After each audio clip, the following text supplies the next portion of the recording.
ओम शांति। आज बाबा के मधुर महावाक्य, बच्चे अपने आप को आगे कैसे बढ़ाओ, कैसे माया से छुटकारा पाए।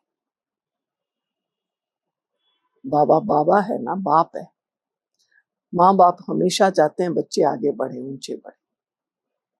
तो आज बाबा ने विधियां बताई हैं कैसे आगे बढ़ना है, कैसे ऊंचे उठना है। सुनते हैं बाबा के मधुर महावाक्य। मीठे बच्चे, तुम्हारी यात्रा बुद्धि की है, इसे ही रूहानी यात्रा कहा जाता है। तुम अपने को आत्मा समझते हो, शरीर नहीं। शरीर समझना अर्थात उल्टा लटकना। प्रश्न, माया के पंप में मनुष्यों को कौन सी इज्जत मिली है? आसुरी इज्जत। सुना आज की दुनिया में इज्जत कौन सी है? लोग सामने तो हार पहना देंगे, माला पहना देंगे, फूल दे देंगे और बाद में उस बेचारे की ग्लानि करेंगे, ये ऐसा ये ऐसा। इसको बाबा कहते हैं आसुरी इज्जत। मनुष्य किसी को भी आज थोड़ी इज्जत देते, कल उसकी बेइज्जती करते हैं, गालियां देते हैं। माया ने सबकी बेइज्जती की है, पतित बना दिया है। बाप आए हैं, किस लिए आए हैं? तुम्हें दैवी इज्जत वाला बनाए। था ना एक दो दिन पहले मुरली में बाबा ने कहा मैं तुम्हारी को इज्जतवान बनाता हूं। कैसा? मनुष्य से देवता, लक्ष्मी नारायण, इतनी ऊंची इज्जत देता हूं। आज रूहानी बाप ने पूछा कहाँ बैठे हो? बोलो कहाँ बैठे हो? तुम कहेंगे विश्व की रूहानी यूनिवर्सिटी। रूहानी अक्षर तो वो लोग जानते नहीं। विश्वविद्यालय तो दुनिया में अनेक हैं। ये है सारे विश्व में एक ही रूहानी विद्यालय। स्पिरिचुअल अर्थात रूहानी नॉलेज पढ़ाने वाला कौन है, ये भी तुम बच्चे ही अभी जानते हो। अच्छा फिर क्या होगा? तुम बच्चे जानते हो इस रूहानी नॉलेज से हम अपने आदि सनातन देवी देवता धर्म की स्थापना करते हैं। इस स्पिरिचुअल नॉलेज का सब धर्मों से क्या ताल्लुक है, ये भी तुम अब जानते हो। सभी धर्म विनाश को पाएंगे, क्योंकि तुम पावन बनते हो तो तुमको नई दुनिया चाहिए। उसको कहा जाता है विश्व में शांति का राज्य। समझ में आया? विश्व में शांति का राज्य। सत्युग और त्रेता में है विश्व में शांति का राज्य। जब एक ही धर्म होगा, ओनली आदि सनातन देवी देवता धर्म। अब बच्चे जानते हैं 5 विकारों को जरूर छोड़ना है, ये साथ में नहीं ले जाने हैं। आत्मा अच्छे व बुरे संस्कार ले जाती है ना। अब बाप तुम बच्चों को पवित्र बनने की बात बताते हैं। उस पावन दुनिया में कोई भी दुख होता नहीं। ये स्पिरिचुअल नॉलेज पढ़ाने वाला कौन है? स्पिरिचुअल फादर, सभी आत्माओं का बाप। आगे तुम उल्टे चल रहे थे, अपने को आत्मा के बदले शरीर समझना, इसको कहा जाता है उल्टा लटकना। अपने को आत्मा समझना, ये है सुल्टा। अल्लाह जब आते हैं तब आकर पावन बनाते हैं। अल्लाह की पावन दुनिया है और रावण की पतित दुनिया है। अंगुली से हमेशा ऊपर की ओर इशारा करते हैं तो सिद्ध होता है अल्लाह वह। कभी भगवान की बात हो किसी भी भाषा में, खुदा, अल्लाह, गॉड, ईश्वर, भगवान, तो नेचुरल वे में उंगली ऊपर जाएगी। भगवान वहां, भाई ऊपर वाले को याद करो। कोई नहीं कहता अंदर वाले को याद करो, नीचे वाले को ना, ऊपर वाले को याद करो, तो उंगली हमेशा ऊपर जाएगी। थोड़ी सी बात में मनुष्य कितना मूंझ जाते हैं। शिव जयंती भी मनाते हैं ना।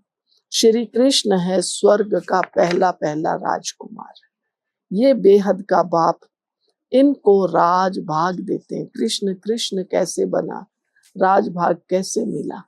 भगवान स्वयं उसको राज भाग देते हैं। बाप जो नई दुनिया स्वर्ग स्थापन करते हैं, उसमें श्री कृष्ण नंबर 1 प्रिंस है। बाप बच्चों को पावन बनने की युक्ति बैठ बताते हैं। हर एक को टीचर बनना है। ऐसे भी नहीं कि टीचर बनने से लक्ष्मी नारायण बनेंगे। हर एक को टीचर बनना है। ऐसे भी नहीं कि टीचर बनने से लक्ष्मी नारायण बनेंगे। ऐसे नहीं कि मैं टीचर हूँ, ज्ञान सुनाती हूँ कोई दूसरा, तो मेरा कोई ये गारंटी नहीं हो गया कि मैं लक्ष्मी नारायण। ना ना ना, नहीं। टीचर बनने से तुम प्रजा बनाएंगे, जितना बहुतों का कल्याण करेंगे उतना ऊंच पद पाएंगे, समृद्धि रहे। समझ में आया? ऊंच पद कौन पाएंगे? आप चाहे टीचर बने ना बने, आप सेंटर पर रहे ना रहे, लेकिन आप बहुतों के लिए कल्याण की भावना अपने अंदर रखते हैं और बहुतों का कल्याण कर रहे हैं। बाबा का बनने के बाद कभी किसी के लिए, किसी के भी लिए, ज्ञानी अज्ञानी, अपने मित्र संबंधी, परिवार वाले, पड़ोसी, कोई भी हो, कैसा भी हो, बस ये बाबा के बच्चे हैं, बाबा के बच्चे हैं, बाबा के बच्चे हैं, यही रटन लगी हुई। तो सबके लिए शुभ भाव, शुभ भावना होने से ऊंच पद मिलेगा। तो सारा मदार किस पर है? हमारे मन की भाव भावना पर। बाप कहते हैं ट्रेन में आते हो तो भी बैज पर, बैज लगाते हैं ना हम लोग ये सब, तो बाबा क्या कहते हैं? ट्रेन में आते हो इस बैज पर ही दूसरों को ज्ञान समझाओ। बाप पतित पावन लिबरेटर है, पावन बनाने वाला है। बहुतों को याद करना पड़ता है। जानवर, हाथी, घोड़े आदि कचमच को भी अवतार कह देते हैं, उनको भी पूजते रहते हैं। सारी दुनिया के जो भी मनुष्य मात्र हैं, सब इन धर्मों से निकल अपने घर जाएंगे, आत्माएं चली जाएंगी। गीत में भी है ना बाबा, आप जो देते हो वह और कोई दे ना सके। सारा आसमान, सारी ही धरनी तुम्हारी रहती है। सारे विश्व के मालिक तुम बन जाते हो। पढ़ेंगे नहीं तो नई दुनिया में जा नहीं सकेंगे। वहां का तो लिमिटेड नंबर है, नंबर वार पुरुषार्थ अनुसार वहां जाकर पद पाएंगे। इतने सब तो पढ़ेंगे नहीं। अगर सभी पढ़ें तो फिर दूसरे जन्म में राज्य भी पाए। पढ़ने वालों की लिमिट है। सत्युग त्रेता में आने वाले ही पढ़ेंगे। आप दुनिया में भी देखो कितने आईएएस बनते हैं, पीसीएस, आरएएस कितने लोग बनते हैं, जज और मजिस्ट्रेट कितने लोग बनते हैं। जितनी हायर पोस्ट उतना लोअर नंबर। तो संसार में, पूरे विश्व नाटक में हाईएस्ट पोस्ट है देवता बनना। कितने होंगे? आजकल तो लोगों की देखो कितनी मारा मारी है। सतयुग में कितने होंगे? थोड़े से। बाबा कहता है 16,000, 9 लाख, टोटल 33 करोड़ देवता हैं।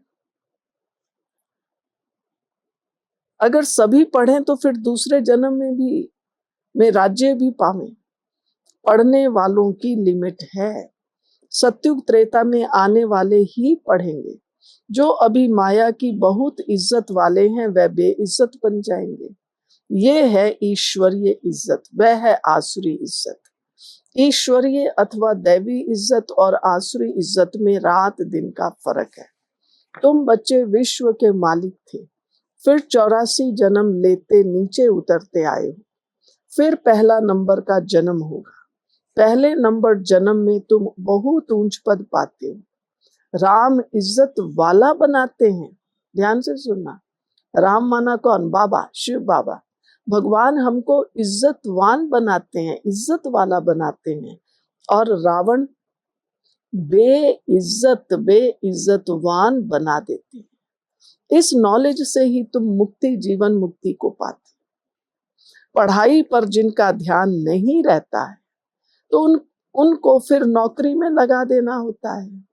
धोबी आदि का काम करते हैं, उसमें पढ़ाई की क्या दरकार है। व्यापार में मनुष्य मल्टी मिलियनर बन जाते हैं, नौकरी में इतना नहीं बनेंगे, उसमें तो फिक्स पगार मिलेगी। अब तुम्हारी पढ़ाई है, सुनो ध्यान से, हमारी पढ़ाई किस लिए है? तुम्हारी पढ़ाई है विश्व की बादशाही के लिए। यहाँ कहते हैं ना हम भारतवासी हैं, पीछे फिर तुमको कहेंगे विश्व के मालिक। वहां देवी देवता धर्म के सिवाय दूसरा कोई धर्म होता नहीं। बाप तुमको विश्व का मालिक बनाते हैं, तो उनकी मत पर चलना चाहिए। कोई भी विकार का भूत नहीं होना चाहिए। ये भूत बहुत खराब है, कामी की हेल्थ बिगड़ती रहती। आज तो बाबा ने कितनी बड़ी बात कह दी। अगर हमारे अंदर विषय विकारों की भावनाएं, तो हेल्थ पर उसका इफेक्ट आएगा। हेल्दी रहना चाहते हैं तो क्या करो? पवित्रता की शक्ति को धारण करो। कामी की हेल्थ बिगड़ती रहती है, ताकत कम हो जाती है। इस काम विकार ने तुम्हारी ताकत बिल्कुल खत्म कर दी।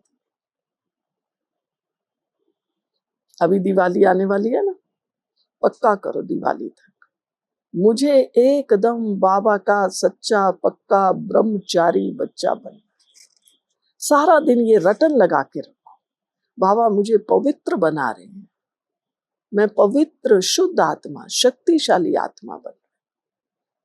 फेरते रहो ये दाना हर श्वास में, एक माला दो माला नहीं। कहीं भी जाओ, काम करो, शॉपिंग करो, सफाई करो, मैं बाबा का पवित्र बच्चा हूं, मैं बाबा का पवित्र बच्चा हूं, मैं बाबा का पवित्र बच्चा। बाबा मुझे पवित्र बना रहे। इस काम विकार ने तुम्हारी ताकत बिल्कुल खत्म कर दी है। नतीजा ये हुआ है, आयु कम होती गई है, भोगी बन पड़े हैं। इस पर एक कथा भी बताते हैं। कोई से पूछा गया, पहले सुख चाहिए या पहले दुख चाहिए? भक्ति की एक कथा है ये। तो उनको कोई ने इशारा दिया, बोलो पहले सुख चाहिए, क्योंकि सुख में चले जाएंगे तो वहां कोई काल आएगा ही नहीं, अंदर घुस न सके। कन रस की बहुत कहानियां हैं। एक निर्गुण संस्था भी बच्चों की है। कहते हैं हमारे में कोई गुण नहीं है, हमको गुणवान बनाओ, सर्वगुण संपन्न बनाओ। अब बाप कहते हैं पवित्र बनना है। इतने ढेर मनुष्य सतयुग में नहीं होते, अभी तो कितने ढेर है। सतयुग में तो बस देवी देवताएं। और आपने देखा है देवता और मनुष्य में सबसे बड़ा अंतर। आप देवताओं को देखेंगे, वो बैठे हैं या प्रकृति में बैठे हैं या आपस में ऐसे घूम फिर रहे हैं, खेल रहे हैं, बातें करते हुए नहीं देखेंगे। मनुष्य की सबसे बड़ी शक्ति जो पावर लॉस है वो कहाँ है? वो है जितना हम बोलते हैं हमारी पावर खत्म हो। इस बात को अंडरलाइन करें, समझें। मुझे कम से कम प्रतिदिन 4-6 घंटा एकदम साइलेंस, मौन नहीं कहती। मान लो मैंने अभी सोचा कि मैं अभी सवेरे सवेरे 10-11 बजे तक मौन में रहूंगी, पर अचानक कोई आ गया, कुछ पूछा, तो धीरे से आइए। वो भी बल्कि कहे आप धीरे बोलते हैं, हमारा इस समय मौन है, लेकिन आप आए हैं तो आपका वेलकम है। कम से कम 4-6 घंटे प्रतिदिन मौन में रहने का अभ्यास हर भाई बहन को करना चाहिए। आप देखिए फिर आपका काम कैसे होगा। आज बाबा ने यही कहा है, फिर से सुनाती हूँ। सर्वगुण कहते भी हैं हमको गुणवान बनाओ, सर्वगुण संपन्न बनाओ। अब बाप कहते हैं पवित्र बनना है। इतने ढेर मनुष्य सतयुग में होते ही नहीं, अभी तो कितने ढेर हैं। वहां बच्चा भी योग बल से होता है, यहाँ तो देखो कितने बच्चे ये पैदा करते रहते हैं। नॉलेज बहुत ऊंची है। आप देखो भक्ति में बताते हैं ना, वो हनुमान जी भी पैदा कैसे हुए, पवन पुत्र हनुमान। उसके माँ बाप ने 10-12 साल पहले तपस्या की। आप देख लो आगे कैसे संतान होती थी।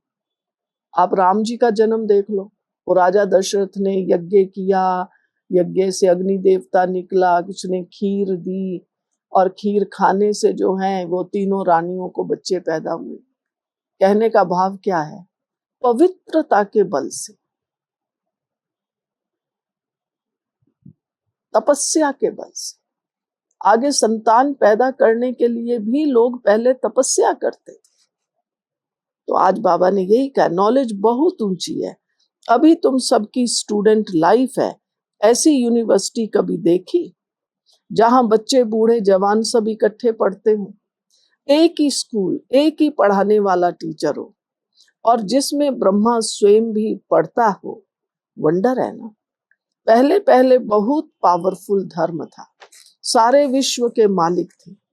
अभी अधर्मी बन पड़े हैं, कोई धर्म नहीं है, सब में 5 विकार।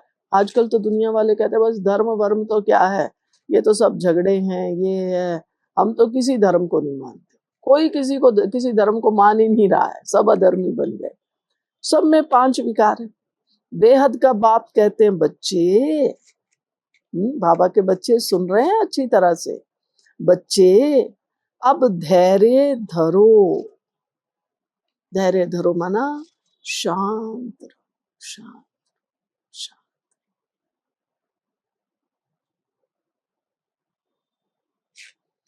बाकी थोड़ा समय तुम इस रावण राज्य में हो। तुम आत्माएं जब सत्युग में सतो प्रधान थी तो तुम्हारा शरीर भी फर्स्ट क्लास सतो प्रधान था। तुम बड़े धनवान थे, फिर पुनर्जन्म लेते लेते क्या बन गए? रात दिन का फर्क है। दिन में हम स्वर्ग में थे, रात में हम नरक में हैं। इनको कहा जाता है ब्रह्मा का 100 ब्राह्मणों का दिन रात। 63 जन्म धक्के खाते रहते हैं। अंधियारी रात है ना, भटकते रहते हैं। भगवान कोई को मिलता ही नहीं। इसको कहा जाता है भूल भुलैया का खेल। वरदान, संबंध और प्राप्तियों की समृद्धि द्वारा सदा खुशी में रहने वाले सहज योगी भव। संबंध और प्राप्तियों की समृद्धि द्वारा, as you think so you become. आपके अंदर जैसी सोच होगी वैसा आपका मूड होगा। सोच गलत हुई नहीं, मूड बिगड़ा नहीं। तो संबंध और प्राप्तियों की समृद्धि द्वारा सदा खुशी में रहने वाले सहज योगी भव। सहज योग का आधार है संबंध और प्राप्ति। संबंध के आधार पर प्यार पैदा होता है। समझा संबंध का अर्थ क्या है? और जहां प्राप्तियां होती हैं वहां मन बुद्धि सहज हो जाता है। तो संबंध में मेरेपन के अधिकार से याद करो। मेरा है तो कौन है? मेरा पति, मेरे बच्चे, मेरे माँ बाप नहीं, मेरा एक बाबा। मैं तो एक शिव बाबा का बच्चा। सारा दिन अभी ये रटन लगाओ दिवाली तक, बस मैं शिव बाबा का हूँ, शिव बाबा मेरा है, मैं शिव बाबा का हूँ, शिव बाबा। श्वासोश्वास चलते फिरते बैठ के नहीं करना है। कर्म करते रहो, सफाइयां करो, शॉपिंग करो, मैं बाबा का, मैं बाबा का, मैं बाबा का, बाबा मेरा, बाबा। तो संबंध में मेरेपन के अधिकार से याद करो, दिल से कहो। देखा बाबा क्या कह रहा है? दिल से कहो मेरा बाबा। और बाप द्वारा जो शक्तियों का, ज्ञान का, गुणों का, सुख, शांति, आनंद, प्रेम का खजाना मिला है, उसे स्मृति में इमर्ज कर। इससे अपार खुशी रहेगी और सहज योगी भी बन जाएंगे। स्लोगन, देह भान से मुक्त बन तो दूसरे सब बंधन स्वतः खत्म हो जाएंगे। सुना क्या करना है? देह भान से मुक्त, ये बॉडी कॉन्शियस खत्म हो। हम तो सारा दिन बॉडी कॉन्शियस में रह के अपने मूड ही खराब करते रहते। इसको खत्म करो और बस मैं एक बाबा का हूं, तो सारे बंधन खत्म हो जाएंगे, तो अंदर में खुशी आएगी। कितनी अच्छी बात बाबा ने बताई है ना। तो अभी 1 सेकंड केवल अभ्यास करो, बस मैं बाबा का हूं, बाबा मेरा है।